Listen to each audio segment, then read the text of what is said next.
আসসালামু আলাইকুম।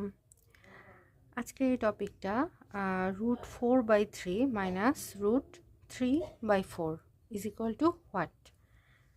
তো চলুন সবাই মিলে এই সামটা সলভ করার ট্রাই করি। এর জন্য প্রথমে কি করতে হবে, রুটটাকে আমরা আলাদা করে নিব। যেহেতু √4 √3 দুইটা একসঙ্গে আছে, আমরা চাইলেই আলাদা করতে পারি। মাইনাস এটা এখানেও আলাদা করে নিব, √3 √4। পরের লাইনে আসি।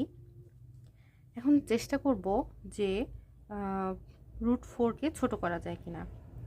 2 2 দুগুণ 4, তাহলে 2 দিয়ে √2 এর উপর যদি স্কোয়ার দিই তাহলে ছোট করা যায়। আর √3কে কিছুই করা যাচ্ছে না, √3 অমনই থাকবে। 2কে ছোট করব। দেন এটাকে ক্যালকুলেশন করি। স্কোয়ার আর রুট একই সঙ্গে মিলে কেটে যাবে, স্কোয়ার আর রুট উঠে যাবে। তাহলে 2√3 মাইনাস √3/2। এখন কি হবে, এখন আর কিছুই করার নেই, আমাদের ছোট করা যাচ্ছে না। এখন আমাদের সামনে একটাই উপায় আছে, সেটা হচ্ছে লসাগু করা। তো চলুন লসাগু করে ফেলি। √3 আর 2 এর লসাগু 2 × √3। আমি একটু আগে পিছে করে লিখলাম যাতে লিখতে গিয়ে ভুল না হয়, এই কারণেই 2টা সামনে লিখেছি। এখন লসাগুর যেটা নিয়ম, এখানে আছে দুইটা সংখ্যা 3, এখানে আছে 3, তাহলে কি বাকি থাকলো 2, মানে এই 2টা ঠিক আছে। এই 2 দিয়ে এই উপরের সংখ্যাটাকে গুণ করতে হবে। তো আমরা গুণটা পরে দেখাই, অল্প অল্প করে এগিয়ে যাচ্ছি। এখানে 2 আছে, এখানে 2 আছে, তার মানে আর কি বাড়তি থাকলো √3।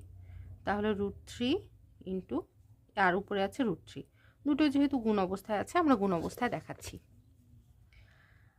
পরের 2 2 দুগুণ 4 মাইনাস √3 মানে দুটা √3।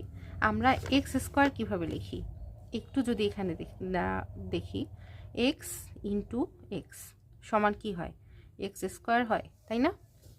তাহলে √3 ইন্টু √3, তাহলে কি লেখা যায়, √3 স্কোয়ার লেখা যায় কি? ঠিক সেভাবেই আমরা এখানে √3 এর উপরে একটা স্কোয়ার দিয়ে দিতে পারি।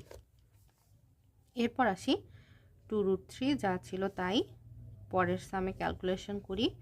4 তো চলেই আসলো।